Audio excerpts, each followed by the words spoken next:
Bonjour à tous, bienvenue sur Studirama TV. Je suis très heureuse d'accueillir aujourd'hui Marc Ezrati, qui est journaliste et qui a collaboré à la rédaction de l'ouvrage Décoder l'info.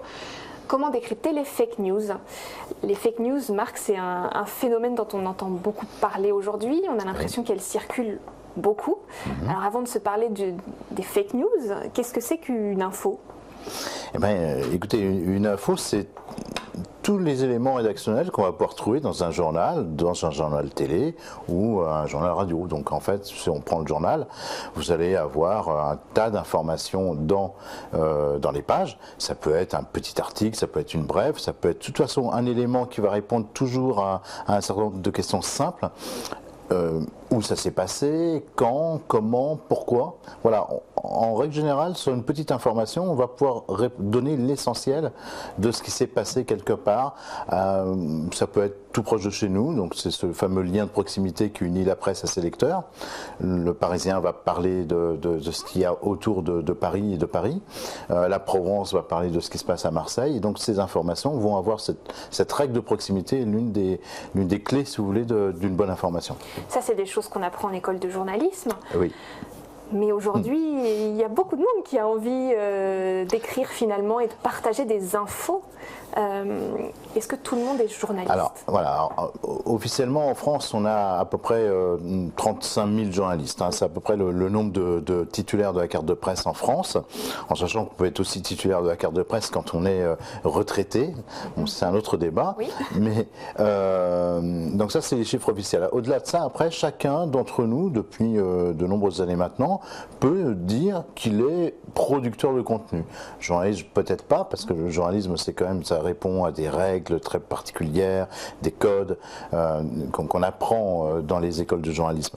Mais effectivement, vous avez raison, il y a depuis quelques années une appétence pour bon nombre de nos concitoyens de dire, bah, tiens, moi j'ai envie de produire aussi de l'information, parce que ce que je lis, ce que j'écoute, ce que j'entends, ce que je vois à la télévision ou dans la presse écrite, ça ne me plaît pas. Ce que je vois sur les sites internet, ça ne me plaît pas. Ça a l'air dirigé, ça a l'air réorienté. Eh bien moi, je vais produire ma propre information et je vais donner peut-être ma propre vérité. Est-ce que ça donne lieu à des fake news? Est-ce qu'il y a d'autres producteurs de fake news? Alors, évidemment, c'est là le risque, c'est que quand vous n'avez pas les codes et quand vous ne savez pas, vous n'avez pas été formé à la façon d'écrire, à la façon de répondre à une attente de qualité au niveau de l'information, du traitement de l'information, c'est la porte ouverte à beaucoup d'erreurs. Alors déjà, les erreurs, c'est-à-dire en fait, si vous voulez, quand on donne une information, on la source. Voilà, on a cette notion de la source, de la vérification des faits.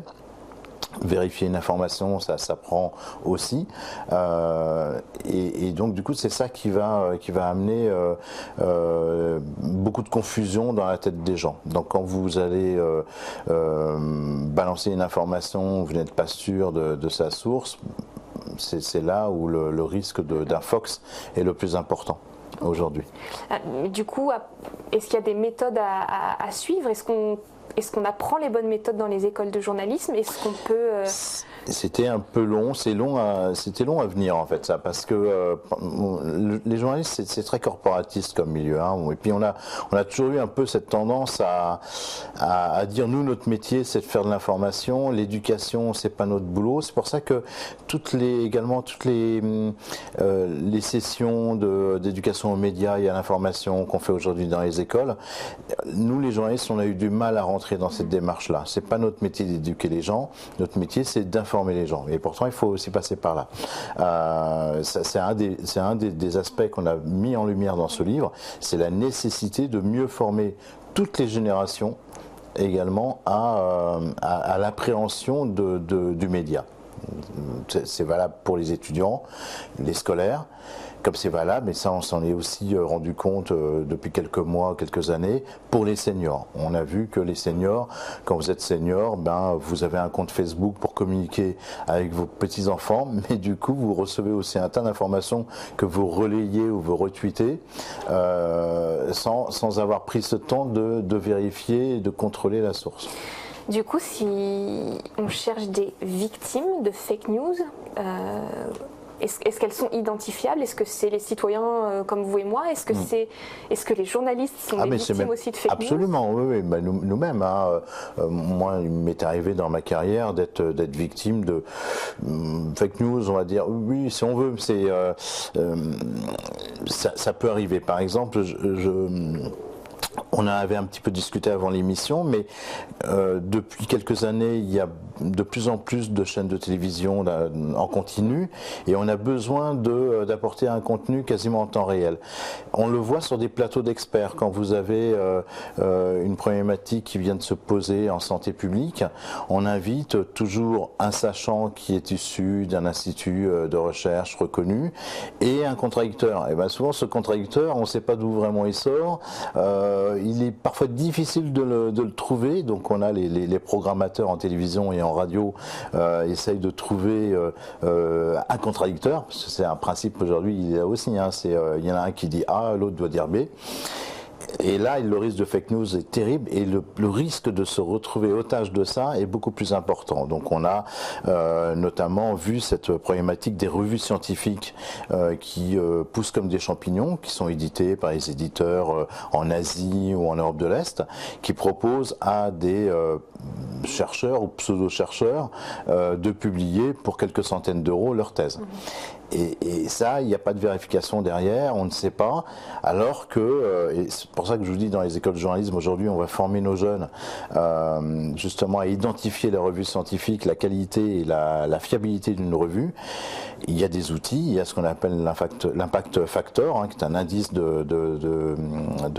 d'impact, de qualité en fin de compte, des revues, qui va être produit par des organismes comme le CNRS, voilà par exemple, vous voyez, donc ça c'est très important. On sait que les chercheurs entre eux se font la bagarre régulièrement, mais autant que ça se fasse sur des bases sérieuses.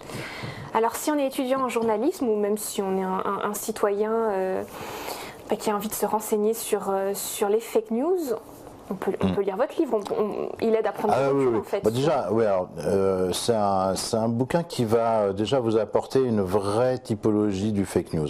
Dans ce bouquin, vous allez voir, il y a pas mal de tableaux. Il y en a un qu'on a conçu avec Caroline Fayet sur la typologie des fake news.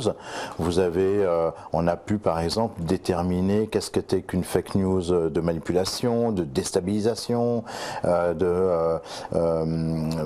fake news de satire, de parodie, c'est pas la même chose, hein.